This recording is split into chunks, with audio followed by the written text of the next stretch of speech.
Então,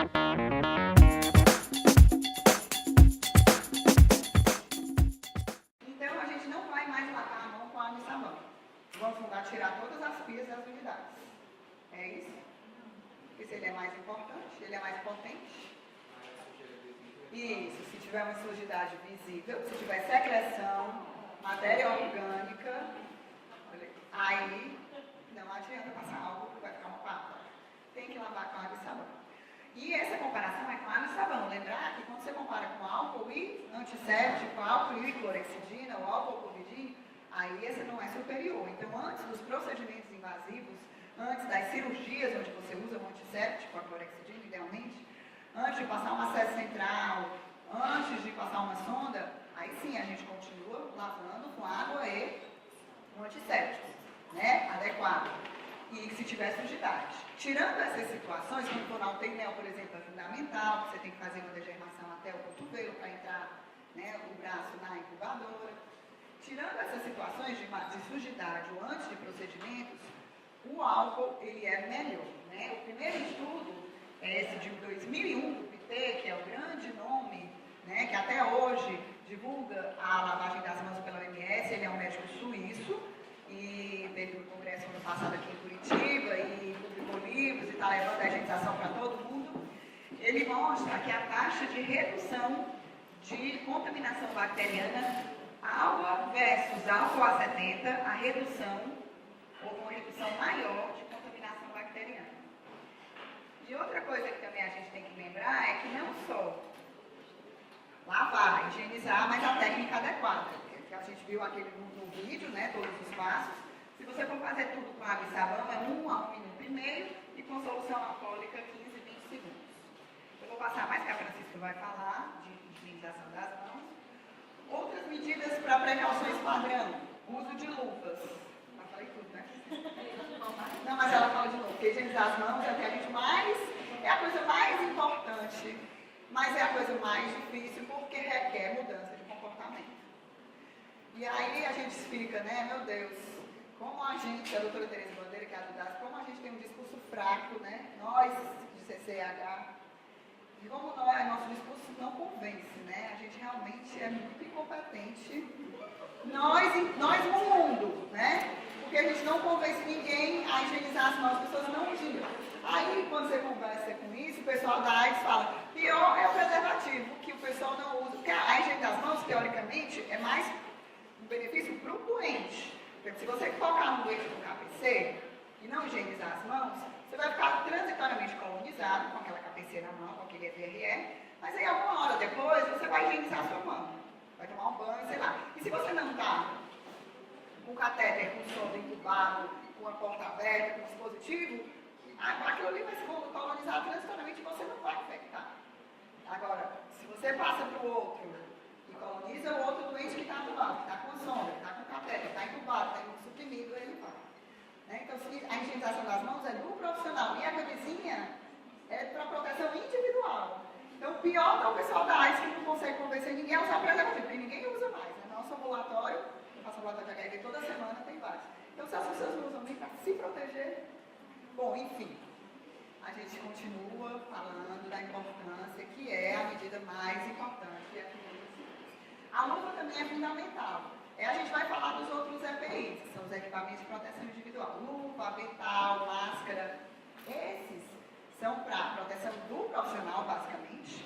Então, toda vez que tiver sangue, matéria orgânica, secreção, entrar em contato, tem que usar luva para proteger o profissional. E se o paciente tem uma bactéria resistente, ou escabiose, ou o paciente está em isolamento, para tentar diminuir uma barreira a mais, para tentar diminuir a transmissão de um para outro. Né? Além de higienizar as mãos, é você separar a menta para fazer uma barreira, colocar uma barreira a mais e evitar a transmissão. Então, se você for manusear um paciente com escabiose, ou um paciente com varicela, que a vesícula transmite o vírus, ou um paciente com influenza, ou um paciente com UTR, a luva ela é uma barreira a mais, né? Você tira a luva no isolamento para evitar a transmissão. Sempre lembrar que ao retirar a luva tem que higienizar as mãos. O que muita gente não faz, já que eu usei luva, já está tudo bem. Né? Por que precisa higienizar as mãos quando tira a luva? Não é 100% não a luva?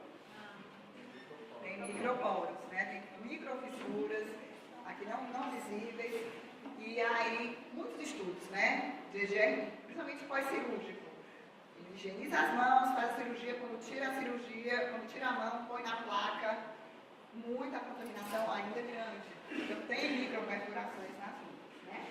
Avental, mesma coisa, máscara e óculos, mesma coisa.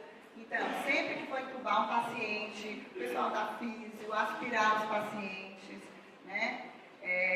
A enfermagem também, banho, né? Sempre que tiver contato com secreção ou com sangue, se paramentar. O ideal é um avental impermeável. Os nossos aqui são de pano ainda. São impermeáveis. Mas eles são semi-impermeáveis, né? Porque o impermeável total é aquele bem grosso, né? Quando for entubar, fazer algum procedimento, cirurgias, né? A gente atende uma média, acho que de 2 a 3 acidentes por semana, mas diminuiu, né? De funcionários que se acidentam de várias formas, né? Na CCH, muitas vezes porque não usou o procedimento. Lembrar que a mucosa também, então se respingar sangue e secreção na mucosa, do olho, da boca, também transmite, né? Os artigos, os equipamentos são fundamentais, a higienização. O ideal era que todo paciente tivesse o seu equipamento individual, a gente consegue isso nas UTIs e nos pacientes isolados. Como a gente não consegue nas enfermarias, então tem o nosso estetoscópio, é uma fonte de transmissão, higienizar o esteto, né? Ou colocar uma luva. A limpeza também é fundamental, né? A limpeza do ambiente é fundamental. A gente sabe que a bactéria não voa, mas a bactéria fica lá no ambiente carregado pelas nossas mãos que tocou em tudo. Então hoje, mais e mais, o controle, o rigor com a higiene é fundamental. Aqui é um slide clássico, todas as aulas a gente mostra. Aqui tinha um paciente com VRE. Vocês sabem o que é VRE? Alguém sabe? O que é VRE? Davi sabe. Ixi, Maria. Alguém sabe o que é VRE da clínica? Ninguém nunca teve um paciente com nunca teve um paciente com VRE? Isso, enterococco e vancomicina, que a gente tem vários aqui, né? E KPC, alguém sabe?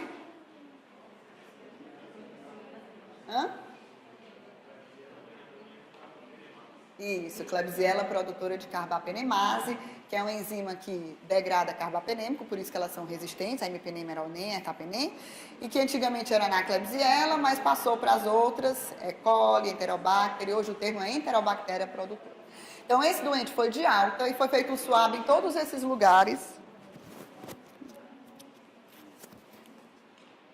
Todos esses lugares foi feito um swab, e todos esses onde tem um X tinha VRE positivo. Então, se você chegar e higienizar a sua mão, mas o aparelho não tiver higienizado, você toca, você se contamina, né? E se você não higienizar, todas as vezes, monitor, bomba, tudo isso que é manipulado, o pessoal da enfermagem que mexe muito a físio, sempre higienizar as mãos antes e depois, porque tudo, prontuário, celular é muito contaminado, né? Já tem os produtos para limpar celular, mas examina o doente, ninguém pega no celular, vai com a luva, pega no prontuário, abre a porta, pega a torneira.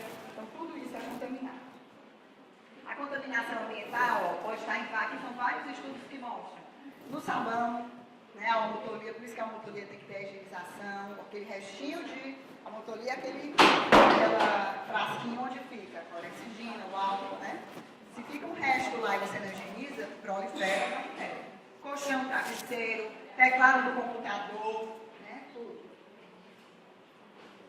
Muitos dias e meses, aqui é um estudo de 2006 antigo que mostra, os vírus B e C ficam dias. Algumas bactérias multi-R podem ficar meses na superfície inanimada se não tiver uma higienização adequada. Os pérfurocortantes também faz parte, né, o manejo de pérfurocortantes faz parte das precauções padrão. Alguém já se acidentou aqui? Ninguém se acidentou? Alguém já? Quem é da cirurgia? Quem são os residentes? Nunca se acidentaram no estágio, lá no Gonzaguinha, Frotinha? Tem um monte de estágio, né? Frotinha, Gonzaguinha, né? Já se acidentou? E aí, o Gustavo falou, besteira, não faz nada, já me acidentei 1000 vezes. E aí, tu não fez nada? Ixi, Maria. Aí cirurgião, tem ilustrações que falam assim, eu já tive hepatite B. Eu meio que ainda bem que a B é 80% cura, 89%, né? Mas pode ter a complicação depois, porque o vírus se identifica, o vírus integra no DNA do hepatócito. Então, mesmo você tendo curado a hepatite B, você pode ter hepaticação depois. Bom, então, perfluorocortante, a prevenção é fundamental, né? Nunca reencapar agulhas. O momento de reencapar é o momento de maior risco de acidente e também de desconectar. Então, se você vai fazer uma anestesia, pega a seringa e a agulha como um bloco, como um todo, e coloca o bloco na caixinha do descartável de perfluorocortante. Não precisa desatarrachar, porque é um risco a mais de se contaminar. Bom, aqui são algumas situações comuns. Aqui é o quê? É um interno que colheu a gaso ou o residente. Geralmente é um interno que leva a gaso, né?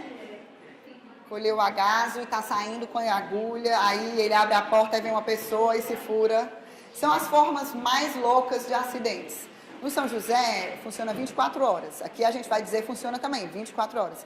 Mas lá é referência do estado todo. Então lá você atende os mais loucos acidentes. Teve um que foi mais exótico, foi um paciente no corredor do São José, estava tomando medicação e era HIV. E tinha outro do lado com dengue, eu acho. Aí, o que aconteceu? Na hora que tirou o scalp do doente HIV, o scalp caiu e furou o pé da paciente do lado. É verdade, isso é verdade. Ou foi a coxa, acho que foi a coxa. Tudo acontece, né? Tudo, as coisas mais loucas acontecem. Aqui é o residente de cirurgia, depois que fez um procedimento, deixou desse jeito para o pessoal da enfermagem recolher. Muitos, né? Ontem lá na Alça da Unimed, eu trabalho lá também, o pessoal da rouparia foi pegar um saco, tinha uma agulha dentro do saco de roupa, né? Tinha uma agulha e ele se espetou, né? Ontem à tarde.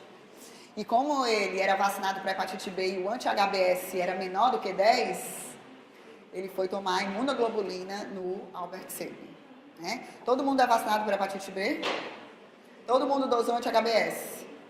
Se não dosou, 90% de chance de ser acima de 10, mas 5 a 10% não soro converte. Por isso tem que dosar para fazer as doses de novo, se não soro converteu. Então, o material, ó, aqui é uma caixa. Esse tracejado é o máximo que tem que ficar. Quando chega nesse tracejado, tem que fechar a caixa. Porque fica lotado e você joga, e aí a agulha volta e respinga em você e lhe fura, né?